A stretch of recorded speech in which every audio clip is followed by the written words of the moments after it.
Hey everybody, how's it going? My name is Max and I'd like to welcome you to today's video. What today's video is going to be about is just kind of an overview of my Infiniti Q50 Sport. This is the 3.7 model, 2014.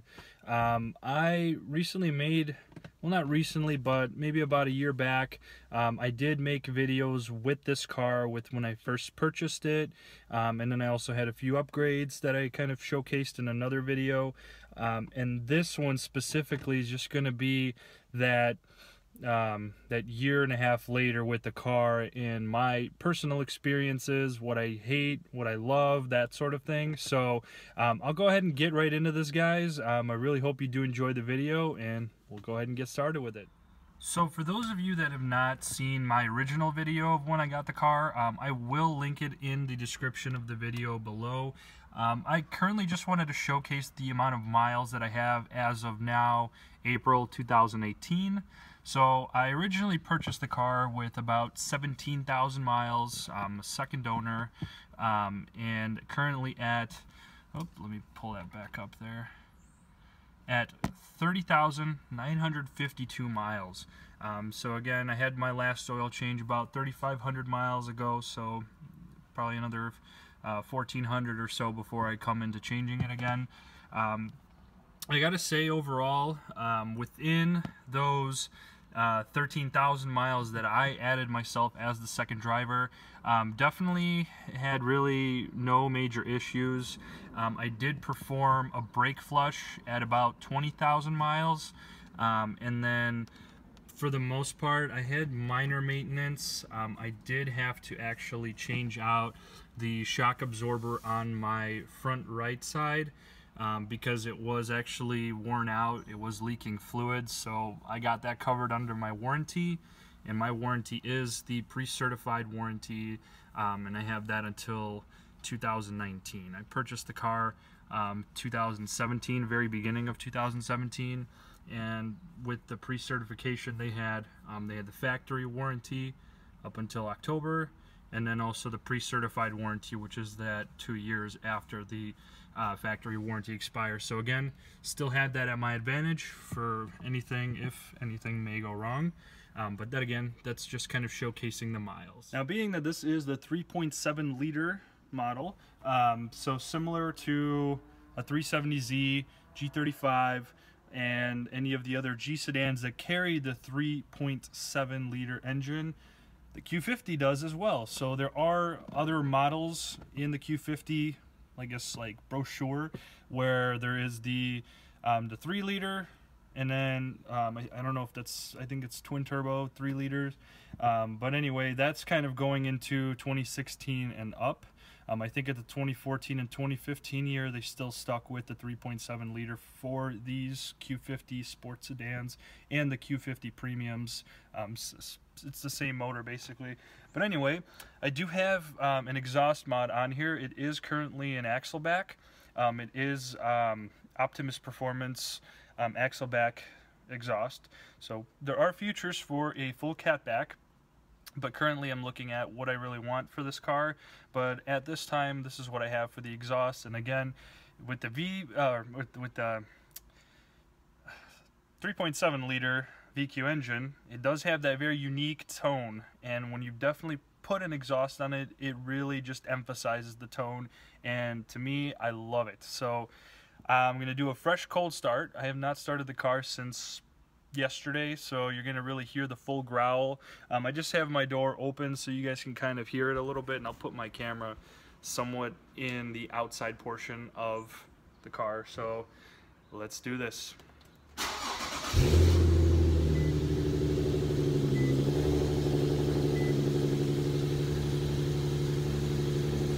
So again, quite a nice growl to it. It does kind of open up right now. Once it starts warming up, kind of dumb down a little bit. So those of you that still prefer that luxury with quietness in the cabin, right now it's kind of calming down. I apologize if my camera cut out, but anyway, so here's basically the sound with the cabin noise with this exhaust. So right now I'm in a garage, so it's a little bit more reverberated, but It's still not as loud as you think, especially when you're driving, which again, I will kind of talk about the driving experience with the exhaust. I do have it kind of shared in my other videos, so it's not, you know, anything I really need to touch on this video. I'll leave the links for the videos in the description. But we'll go ahead and back out of here real quick so then we can kind of listen to it outside. So here's that exhaust in action. Basically, it's got a nice rumble to it. You know, this is still at the higher RPM somewhat as it's warming up, but essentially when you have it in park, this is what it's going to sound like. It may sound a little quieter when you're actually in drive, but until you hit the gas, that's when the sound really starts coming out. But again, here's a close-up.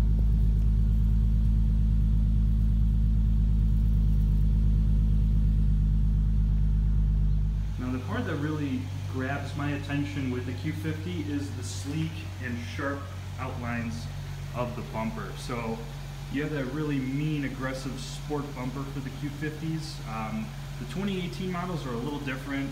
The 2014 and the 15, and I think the 16 and 17 as well, have the same style sport bumper. And it's funny, with the 2018, it looks very similar in the basic model for this bumper, but the sport model bumper on the 2018 is much different. But here's basically another side angle of the sport bumper. And then as you go around, just the car overall is very, very sleek. I do currently have the Ferrata FR4 setup for the wheels, wrapped in Hankook, I think, Ventus V12 tires. And then also I have, what's it called? RSR lowering springs on this. Again, this is just the regular lowering springs, not the RSR Super Downs. And again, being it's a sport model, it is going to have the larger calipers, the Akebono calipers. It's going to be 2-cup piston, 2-cup calipers on both sides, and then 1-cup calipers on the rear. And again, here's the rear wheels. And you can see that the gap on this is much smaller compared to the OEM suspension. But again, this is due to that RSR spring upgrade that is done. And to keep in mind also, I don't think I mentioned it, but this is the all-wheel drive edition of the Q50s. So it definitely sits a little bit lower, as from what I hear, compared to the rear-wheel drive edition. So definitely something to notice there. And then typically the cars too, they come with chrome on the door handles. I did vinyl wrap these myself to just enhance the look and kind of complement the black that's on the body paint of the car. And then the window trim I kind of left the same, but I did do window tints. I did 20% in the rear section, 35% in the driver passenger section, again just for legality purposes so I don't get any trouble with the police. I did also do carbon fiber wrap on my mirrors. Again, I did this as well.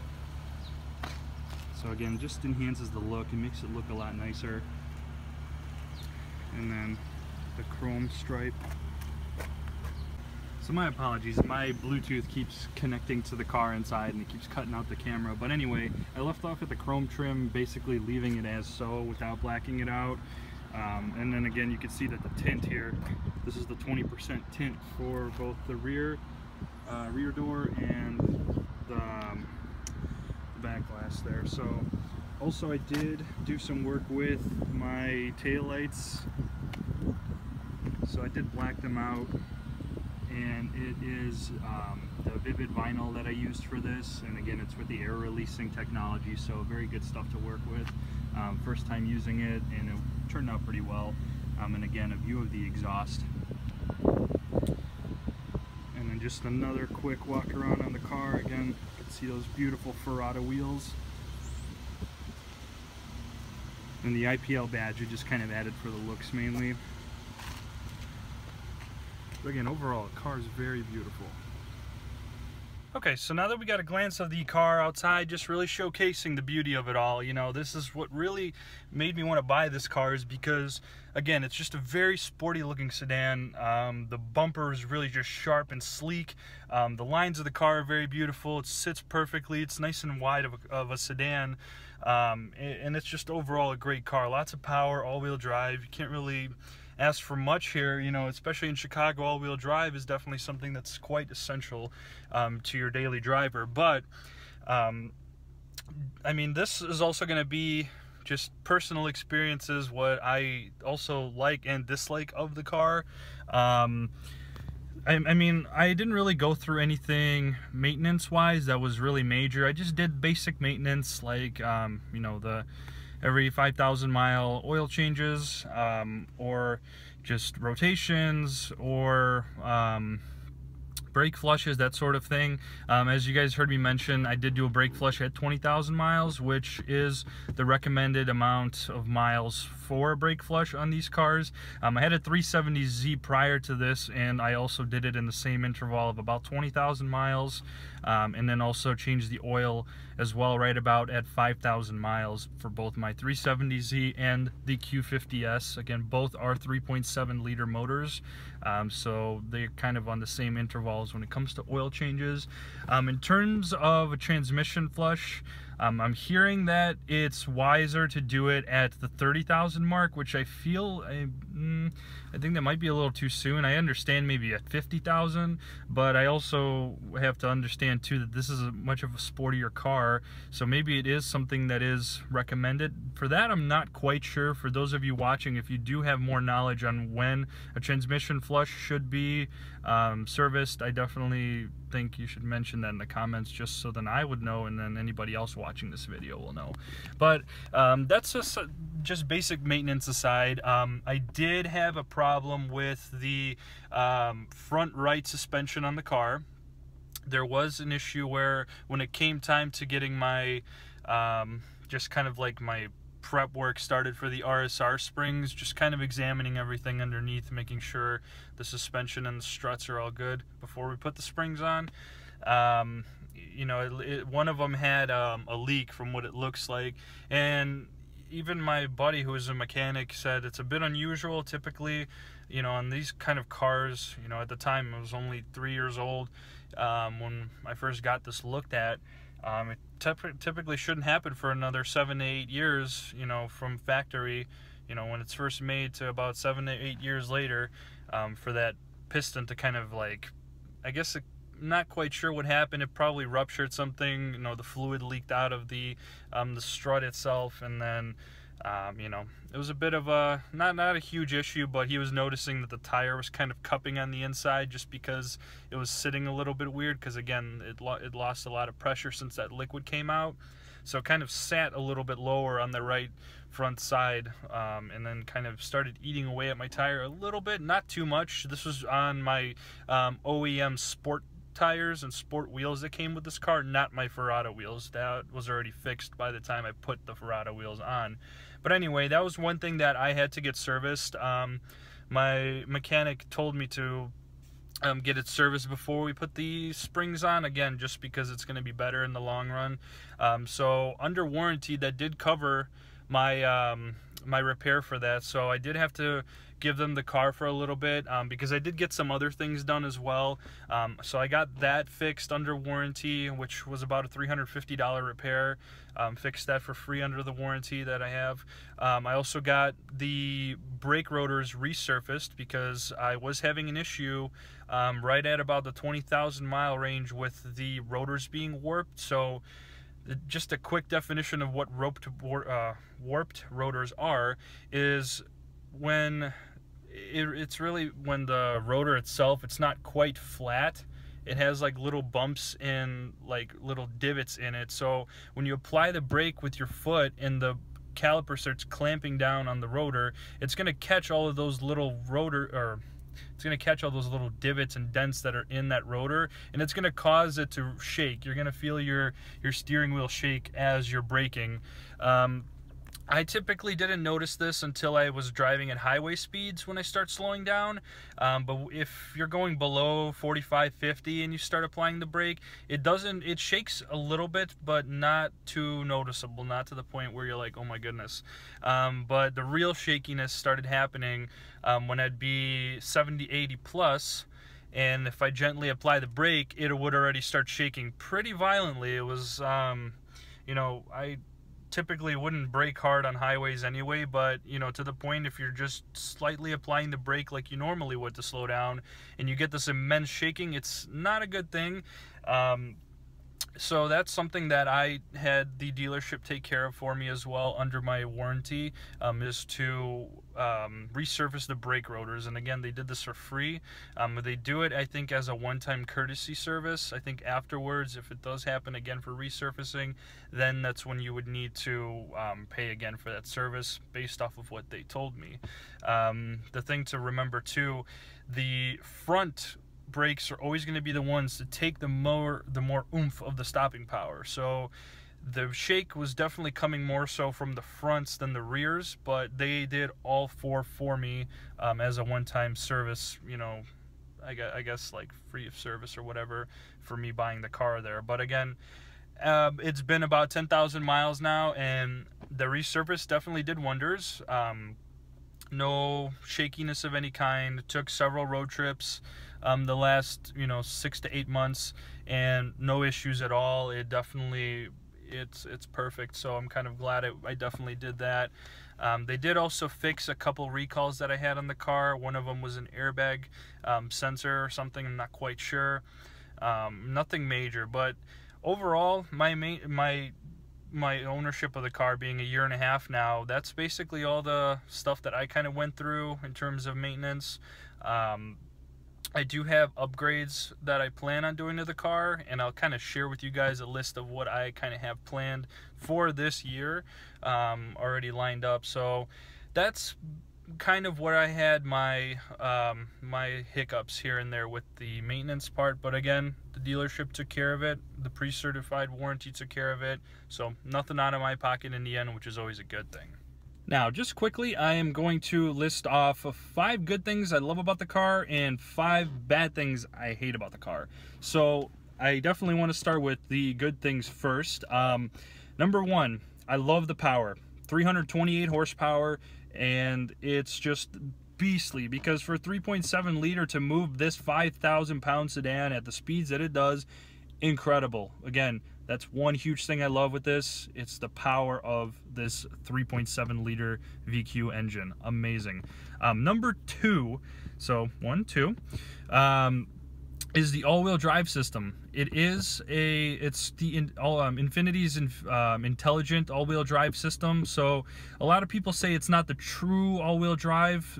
Basically what happens is the car is 100% rear-wheel drive until it detects slippage in the rear wheels. When the rear wheels feel like they're slipping, the fronts kick in to help grip the car to make sure that you get traction all the time. I do love that with the Infiniti's intelligent all-wheel drive. Very unique system, very awesome, and that's a number 2 for me on things I love with this car. Number 3 is going to be the Tiptronic Shifter and the paddles on the car. So basically you can put this car in a type of manual mode, and you could really just go through those gears and bang them out as you go, and you really get the full power of that VQ engine and the transmission working in sync. So it's very fun. Again, still you feel the torque, especially when you put it in that first gear and then you hit it up to 7,000 RPMs. You feel it, and it's insane. And very awesome feature to this, because I think if they just did it to where it's just plain auto for the sport, no Tiptronic or anything, it would not be as fun. I think I know the premium or the base model of the Q50s, I think they come just with the shifter being able to shift and no paddles. That's what I think I know with those. I'm not quite sure, but anyway, that's just something that I've seen that a lot of base model owners buy the paddles to get them like as add-ons. But anyway, that's number 3 for me. Number 4 is the very awesome infotainment system. So a lot of people talk a lot of bad crap about this on the 2014 models. Knock on wood, which I don't have any in here, but I've had a lot of just good things with it. I love how everything is right there where I need it. My music, my seat heaters, my steering wheel heaters, my what else is there? everything. I mean, I also have a subsystem too on this car, and just tweaking it from here is just a breeze. Barely anything really I have to do. The navigation itself is very nice, being I don't use it, but very cool feature. Again, very unique, very luxury type of thing to have all of these. And the fact also that it's touchscreen just adds to the coolness factor of it. But that would be my number 4. And then number 5, I guess I would say probably the sunroof here, because this was my first car with the sunroof, and I really do enjoy it. Video cut out again, sorry. But anyway, as I was saying, my first car with a sunroof, really awesome feature, because you can't really go wrong with having a sunroof in a car. You know, when you're trying to get that fresh air, trying to enjoy it, just try to get it in the car as much as you can. Crack open the sunroof and bam, it's instant access. And again, very smooth, no jerkiness or anything crazy like that. Very easily operational, or operatable, I guess, if that makes sense, but very easy to use, and just a huge upgrade just to cars in general. And you can also close it too if you don't feel like dealing with the sunlight, but honestly I don't mind getting some rays here, just to get my my vitamin D in. But anyway, that's my top 5 for the car and what I love about it. Now I'll get into some things that I'm not too happy with on the car. So one of the things that I don't quite like about the car is there, especially when you go into the Tiptronic mode, meaning you go into the manual mode to drive the car.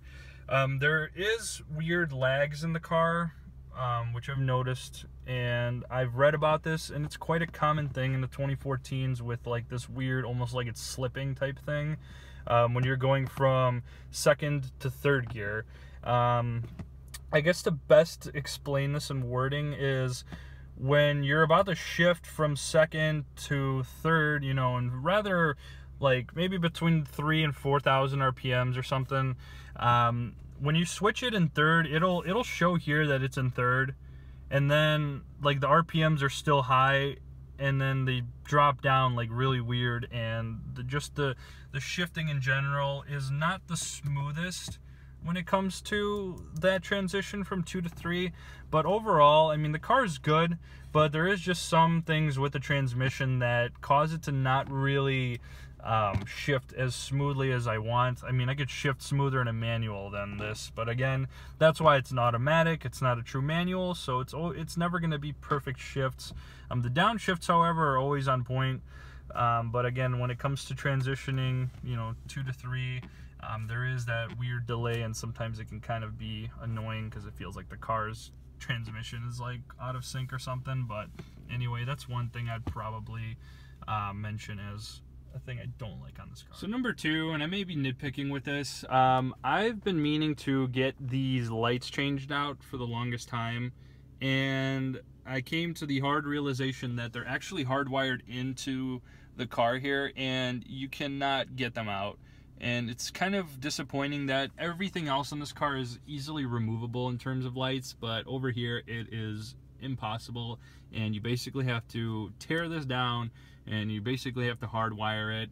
It's quite unfortunate, but again, it's me nitpicking, but I'll add that as my number 2 to the things that I don't like with this car. So another thing that I would add to my number 3 for my dislike list is the Oem Run-Flats that come with these Q50 sport cars, or just any of the Q50s.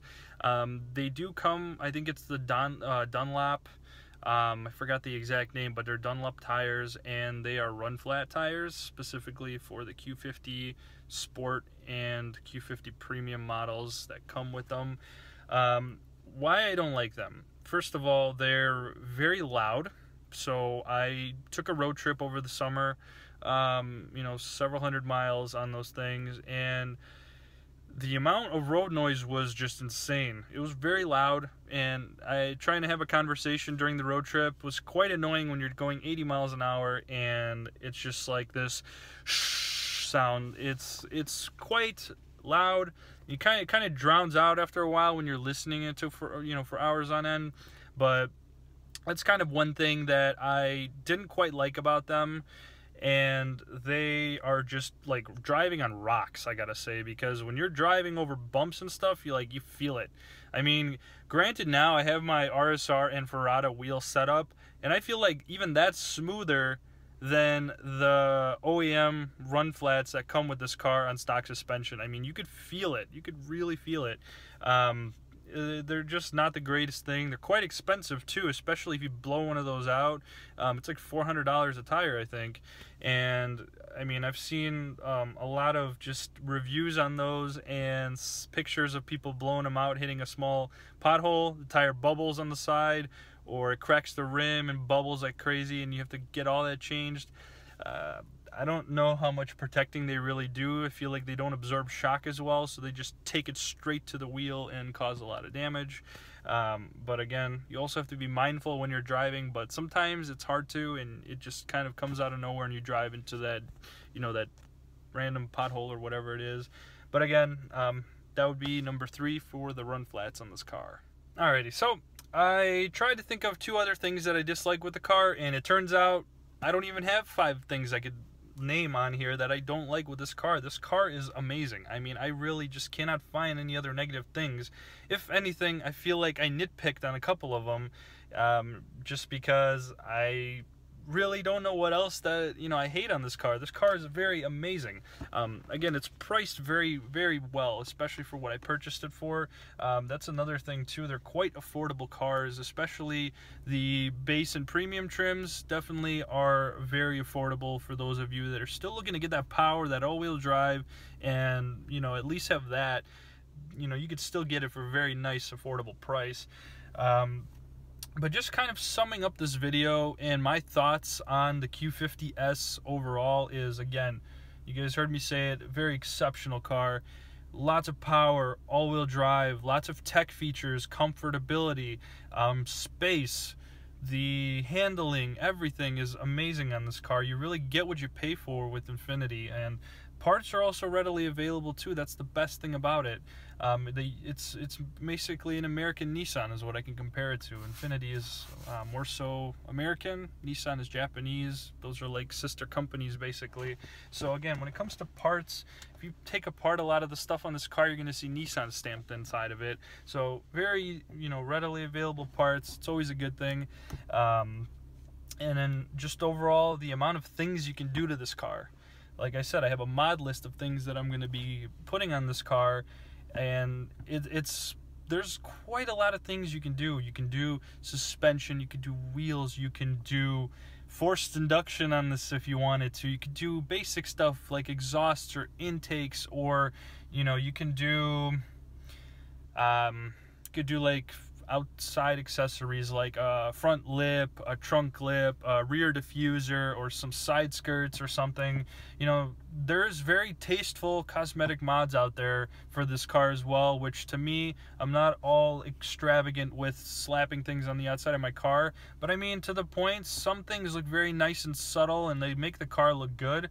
That's when I'd consider it. Like right now, I do have a rear diffuser that I am going to be painting to match the color of the car, so that's going to be one of my things that I'm going to put on this car. And then again, I have plans on getting a catback exhaust for this. I'm going to change out my intakes to something a little different.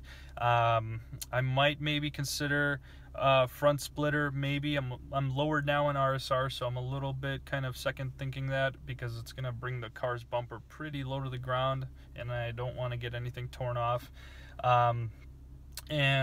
I also have, within the next month, actually, I am going to do a rotor upgrade on this. I am going to go with the Z1 rotors, and those are going to be the 2-piece rotors. So that's what I'm really excited for coming in the next month, and definitely we'll probably see some kind of a review video on those shortly. And then the last 2 things is some sway bars and a strut bar for the engine. So that's kind of what I have planned for this year. It's going to be quite an eventful year. Really excited for it. Probably going to also do some more vinyl wrap work on this car. I do everything by hand, so I don't go to any shops. I just kind of do my own thing. with that. But anyway, guys, that's kind of me summing up my experience with my 2014 Infiniti Q50 Sport. If you guys feel like you have any questions to ask me, like one-off things that I didn't cover in this video, please do. I'd love to answer those questions. And all I could really say is just go for the Infiniti Q50. If you're not sure, I am telling you that it's going to be an awesome decision and you will not regret it at all. But anyway, guys, again, my name was Max. Thank you again so much for watching this video. Have an awesome day.